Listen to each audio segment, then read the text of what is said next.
Viewers, आपको London studio से programme में खुशामदीद कहता हूं। पिछले 12 घंटों में अमेरिका की तरफ से ईरान पर मुसलसल दबाव बढ़ाया जा रहा है कि या तो हमारे मुतालबात को तस्लीम करो वरना तुम्हारे खिलाफ एक बहुत बड़ी फौजी कार्रवाई होगी। और इस दफा 3 बहरी बेड़े मजीद ईरान के पानियों में उतारने की तैयारी की जा रही है और ये हमला 3 अतराफ से होगा। तुम्हारी क़यादत को टारगेट करेंगे, तुम्हारे लोगों को हम टारगेट करेंगे और तुम्हारी हुकूमत को ख़त्म करके अपनी मर्जी की हुकूमत बनाई जाएगी। और अमेरिका इसे इनकलाब का नाम दे रहा है।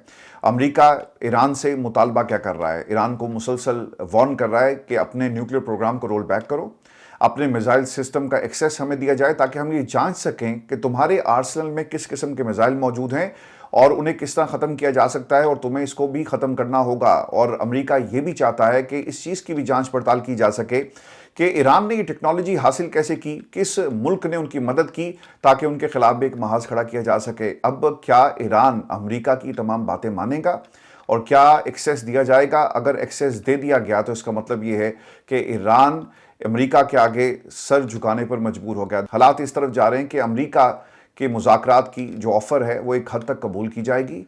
ईरान अमेरिका को लचक दिखा रहा है लेकिन ये एक हद तक तमाम मामला जाएंगे, क्योंकि अगर अमेरिका की बातें तस्लीम कर ली गई तो यकीनन इसका मतलब ये होगा कि ईरान ने अपना डिफेंस सिस्टम खुद ही तबाह कर दिया और फिर इसराइल ईरान के ऊपर किसी भी वक्त हमला कर सकता है। ये खत्ते को किस तरह से अपनी जंग में लपेट में लेगा, ये बहुत ही अहम है। आपने एक चीज़ गौर करनी है कि ईरान के सदर का जो ताज़ा तरीन बयान आया उससे हमें ये पता चलता है कि मुज़ाकरात का हामी ईरान ज़रूर है मगर उसमें एक हद तक लचक दिखाएगा।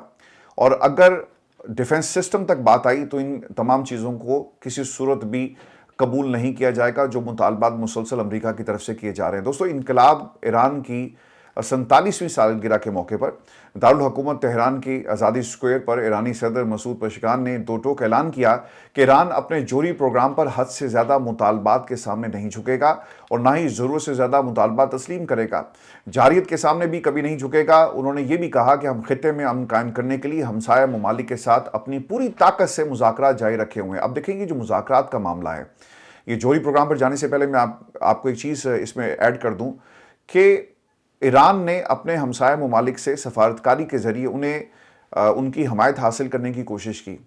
अगर आप देखेंगे 3 जो बहरी बेड़े भेजने की मज़ीद जो बात की जा रही है वो क्यों की जा रही है कि अमेरिका को मिडल ईस्ट में जो जहाँ पर उनकी बेसिस थी, जो सिक्योरिटी और पैसे और असलहे की बुनियाद पर आपने वहाँ पर कायम किए और आप इन ममालिक को एक तरह से उनका दिफा मजबूत करने के लिए वहाँ पर मौजूद हैं, लेकिन बाकी जो आसपास के ममालिक हैं वो अपनी एयर बेसिस किसी भी सूरत इस्तेमाल नहीं होने देंगे। इसकी एक वजह मजबूत सफारतकारी जो पाकिस्तान से हो रही है, दूसरी तरफ अफगानिस्तान, यहाँ की एयर बेसिस ईरान के ख़िलाफ़ कभी भी इस्तेमाल नहीं हो सकती। दूसरी चीज़ जो बहुत बड़ा इंडिकेटर है इनकार के बाद और एयर बेसिस को टारगेट करने का जो ऐलान ईरान की तरफ से किया गया कि अगर हमारे मुल्क को मिडल ईस्ट से टारगेट किया जाता है तो फिर अमेरिका की इन एयर बेसिस और इन ममालिक के ख़िलाफ़ भी ईरान ऐलान जंग कर देगा। ये भी इसमें एक बहुत बड़ा फैक्टर है कि ईरान को पानियों में अपने मज़ीद बहरी जहाज़ जो है वो भेजने का ऐलान करना पड़ा कि ठीक है, अगर कोई हमारी बेसिस को अटैक करेगा या कोई अपना मुल्क अपनी सरजमीन हमारे हवाले नहीं करता तो हमारे पास ईरान के पानियों में उतरकर अपने बहरी बेड़ों के ज़रिए ये मौका और ये ऑप्शन मौजूद है कि हम ईरान के ख़िलाफ़ जो है वो कार्रवाई करें। दोस्तों, जहाँ पर हमसाया ममालिक के साथ मुज़ाकरात जारी हैं वहीं पर ईरान अपने जोहरी प्रोग्राम की किसी भी तस्दीक के लिए तैयार है। उन्होंने ये भी ऐलान किया कि तेहरान जोहरी हथियार नहीं चाहता।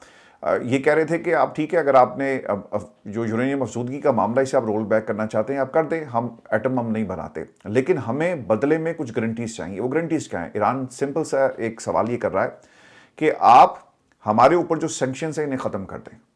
ठीक है, हम यूरेनियम अफसूदगी को सिफर कर देते हैं, बल्कि ख़त्म कर देते हैं, रोल बैक कर देते हैं और कभी भी आपसे मुआहदा कर लेंगे कि फ्यूचर में हमने इस तरफ नहीं जाना, लेकिन बदले में ईरान के ऊपर जो सैंक्शंस हैं इन्हें उठाना पड़ेगा। दुनिया की मंडियों तक आप हमें रसाई दें, हमें इजाज़त दें कि ईरान अपने इस तेल को दुनिया की मंडियों में भेजे, डॉलर्स बनाए और ऑब्वियसली उससे इनकी मईशत जो बेहतर होगी। अब देखना ही होगा कि ईरान की इस बात को तस्लीम किया जाता है या नहीं किया जाता, क्योंकि इसराइल ये समझता है कि अगर ईरान की एक मजबूत मईशत हो गई तो यकीनन वो दोबारा से खड़े हो सकते हैं। और ये भी ऐन मुमकिन है कि खामोशी से ईरान के अंदर ये जो जोहरी जो हथियार हैं बनाने का सिलसिला जारी रहे और इनको ना पता लगे। तो इस तनाजुर में भी ये एक डेवलपमेंट हुई है।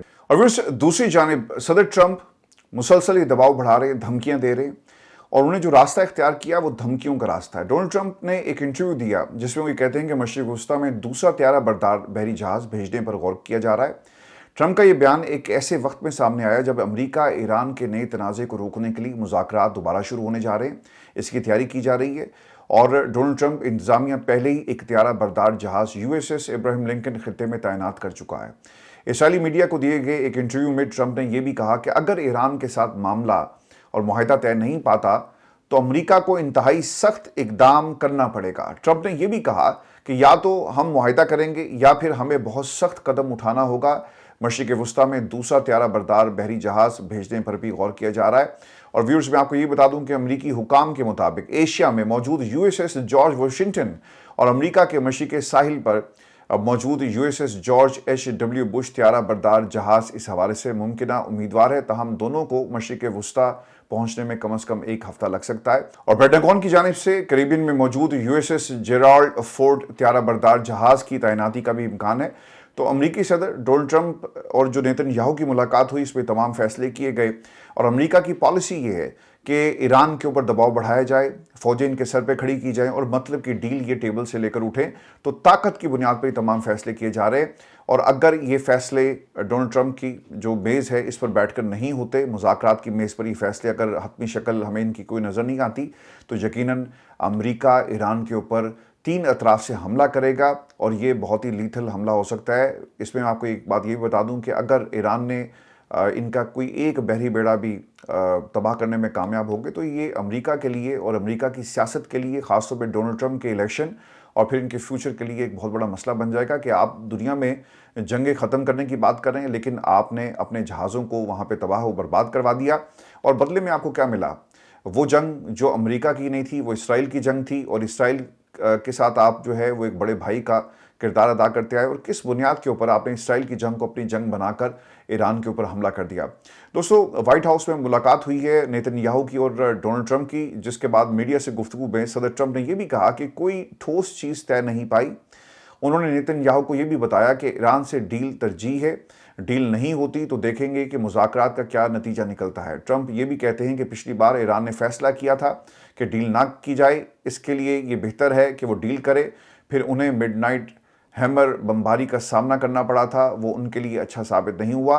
सदर ट्रंप ने यह भी उम्मीद जाहिर की है कि ईरान का रवैया इस बार ज़्यादा जिम्मेदार और माकूल होगा। सदर ट्रंप से मुलाकात करने से पहले इसराइली वज़ीर-ए-आज़म ने अमरीकी वज़ीर ख़ारजा मार्को रूबियो से मुलाकात की, जिसमें इसराइली वज़ीर-ए-आज़म ने बाज़ाब्ता तौर पर अमरीकी सदर के बोर्ड ऑफ पीस में शमूलियत इख्तियार कर ली है और बाकायदा दस्तखत करके अपनी शमूलियत को जो है वो पक्का कर लिया है। अब दुनिया इस बोर्ड ऑफ पीस को कैसे देखती है, क्योंकि पाकिस्तान भी सर इसमें शामिल है और आने वाले दिनों में इसकी मज़ीद पोजीशन क्लियर होगी। लेकिन एक बात है कि पाकिस्तान की फॉरेन पॉलिसी आपकी सिक्योरिटी से जुड़ी हुई है, आपकी इकोनॉमिक पॉलिसीज़ के साथ जुड़ी हुई है और फॉरेन पॉलिसी आपके जो मईशत से जुड़े फैसले इसके बगैर कुछ भी नहीं है और पाकिस्तान को ये सब कुछ करना पड़ा। मैं बार बार शहबाज शरीफ साहब के उस जुमले का जिक्र इसलिए करता हूँ जिसमें उन्होंने कहा था कि हम ना चाहते हुए भी ऐसे फैसले करने पर मजबूर हैं जिनका पाकिस्तान से कोई ताल्लुक नहीं और पाकिस्तान की जो हमारी शुरू से पहले दिन से जो हमारी तरजीहात थी उसके ख़िलाफ़ है। दोस्तों, ये भी मैं आपको इसमें ऐड कर दूं कि इसकी मुखालफत इससे पहले होती रही है नेतन्याहू की तरफ से कि वो इस बोर्ड ऑफ पीस में हिस्सा नहीं लेंगे, लेकिन अब उन्होंने शमूलियत का बाकायदा तौर पर ऐलान कर दिया। और तुर्की के वज़ीर ख़ारजा हाकान फ़ेदान भी कह रहे हैं कि अमेरिका और ईरान जोहरी मुआहदे के हवाले से लचक दिखा रहे हैं। बरतानवी अखबार को दिए गए इंटरव्यू में तुर्की के वज़ीर ख़ारजा हाकान फ़ेदान ने ये मौक़िफ़ अपनाया कि अमेरिका और ईरान दोनों किसी समझौते तक पहुँचने के लिए तैयार नज़र आते हैं और दोनों ममालिक जोहरी मुआहदे के हवाले से लचक दिखा रहे हैं। उन्होंने ये भी खबरदार किया कि मुज़ाकरात का दायरा ईरान के बैलिस्टिक मिसाइल प्रोग्राम तक बढ़ाया गया तो इसका नतीजा एक और जंग की सूरत में हो सकता है। ईरान के सुप्रीम लीडर आयतुल्लाह खामनाई के मुशीर अली शमखानी ने ईरान के मिसाइल सलाहियत को रेड लाइन करार दिया। अगर आपने अपने मिसाइल उठाकर उनको दे दिए और अगर आप मुज़ाकरात के अंदर मिसाइल प्रोग्राम को लेकर आते हैं तो यकीनन ये ईरान के लिए किसी सूरत भी काबिल कबूल नहीं होगा और यही चीज़ जो है वो मुज़ाकरात को सिफर कर सकती है और उसका कोई नतीजा नहीं निकलेगा। दोस्तों, तेहरान में इस्लामी इनकलाब की 47वीं सालगिरह के मौके पर तकरीब से खिताब करते हुए अली शमखानी ने दो टोक अल्फाज में वाज़ेह कर दिया है कि ईरान की मिसाइल सलाहियत को किसी मुज़ाकरात का हिस्सा नहीं बनाया जा सकता। अली शामखानी ने दुश्मन को वाज़ेह पैगाम दिया कि ईरान की जानिब से किसी भी किस्म की महदूद जारियत को भी जंग का आगाज़ समझा जाएगा। उन्होंने ये भी कहा कि वाशिंगटन के लिए एक मशवरा है कि धमकियों के बजाय मुज़ाकरात के रास्ते पर संजीदगी से अमल किया जाए और यही रास्ता है कि खित्ते को एक जंग से दूर रखा जाए। दोस्तों, एक तरफ अमरीकी सदर दुनिया पर टैरिफ और जंगें रुकवाने का एक काम कर रहे हैं, तो दूसरी तरफ उधर अमेरिका में उनके हवाले से हवा जो है तब्दील हो रही है और बहुत सारी जो इंटरनल प्रेशर्स हैं वो आपको डोनाल्ड ट्रंप के ऊपर नजर आएंगे, यानी माहौल तब्दील हो रहा है। इसका एक बड़ा सबूत मैं आपके सामने रख देता हूं कि कनाडा पर आयद टैरिफ ख़त्म करने से मुताल्लिक एक करारदाद की मंजूरी। करारदाद के लिए सदर ट्रंप की हमायत रिपब्लिकन के 6 अरकान ने भी कनाडा पर आयद टैरिफ ख़त्म करने के हक में वोट दिया। अमरीकी ऐवान नुमाइंदगान ने बुध के रोज़ मामूली अक्सरियत से एक ऐसी करारदाद की हमायत की जिसमें सदर डोनाल्ड ट्रंप की जानिब से कनाडा पर आयद करदा महसूलात यानी टैरिफ को मुस्तरद किया गया। रिपब्लिकन अक्सरियत के हामिल ऐवान में ये सदर और उनकी जमात की क़यादत के लिए एक बड़ा झटका है। अरकान कांग्रेस ने 219 के मुकाबले में 211 वोट से इस करारदाद के हक में वोट दिया, जिसका मकसद ट्रंप की जानिब से कौमी इमरजेंसी के नफाज को ख़त्म करना था, जिसे बुनियाद बनाकर कनेडियन एशिया पर जो टैरिफ है इस किस्म के इकदाम किए गए। इस मौके पर 6 रिपब्लिकन अरकान ने तकरीबन तमाम डेमोक्रेट्स सवाए एक के साथ मिलकर करारदाद की हमायत की है। डोनाल्ड ट्रंप का पसंदीदा लफ्ज़ कौन सा था, अमरीकी सदर ने यह भी बता दिया। व्यूअर्स, ये हमारी आज की वीडियो थी। अपने कमेंट्स जरूर भेजिएगा, चैनल को सब्सक्राइब करना मत भूलें। इजाज़त दीजिए, अल्लाह ने के बाद।